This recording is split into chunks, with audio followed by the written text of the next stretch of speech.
2 months had passed since the divorce, and I was still trying to adjust to the silence of my empty house. The evenings felt longer, and the mornings quieter than ever.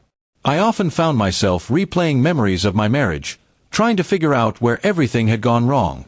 I wasn't angry anymore, just exhausted and uncertain about what the future held.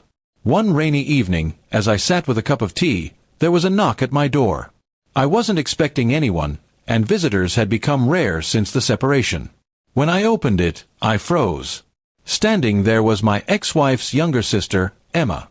She looked nervous, clutching her umbrella, her eyes avoiding mine as though she wasn't sure if she should be there. "Can I come in?" she asked softly. I hesitated but stepped aside. It was strange to see her here. Emma had always been polite to me during my marriage, but we were never close. The weight of our shared history, the broken marriage with her sister, hung heavy in the air as she sat down. She explained that she hadn't come to stir trouble. She said she had been struggling with guilt, knowing things about the marriage that I didn't.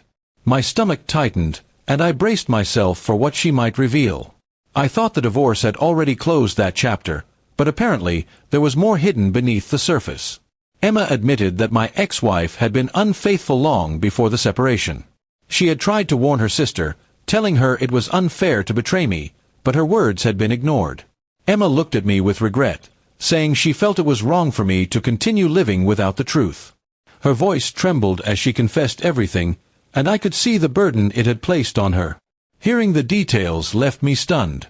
I had suspected lies, but I never had proof. I had chosen to walk away peacefully, thinking the love had simply faded. Now I realized my trust had been broken long before the papers were signed. Anger swelled in my chest, not just at my ex-wife but also at myself for never noticing. Emma reached across the table and said quietly, "You deserved better." I couldn't stay silent anymore. For the first time in months, I felt seen, not as a failed husband but as someone wronged. Her honesty brought a strange mix of pain and relief. Pain for the betrayal, relief for finally knowing the truth. The conversation stretched late into the night. She spoke about how my ex-wife had changed, becoming selfish and careless with the people who loved her. She admitted their relationship as sisters had suffered too. Emma seemed weighed down by the choices her sibling had made, almost as if she carried part of the blame. I thanked her for her courage. It wasn't easy to stand against family, and I could tell she had struggled before coming to me. She looked at me with sincerity, saying she wished I could finally move forward, free from the questions that haunted me.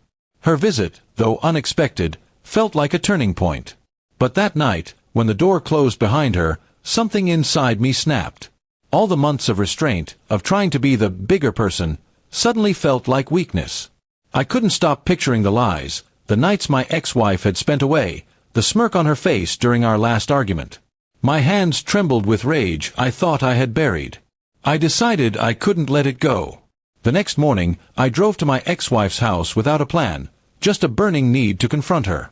Emma's words echoed in my head as I knocked on her door. When she opened it, the shock in her eyes was immediate. She tried to speak, but the fury in me drowned out everything.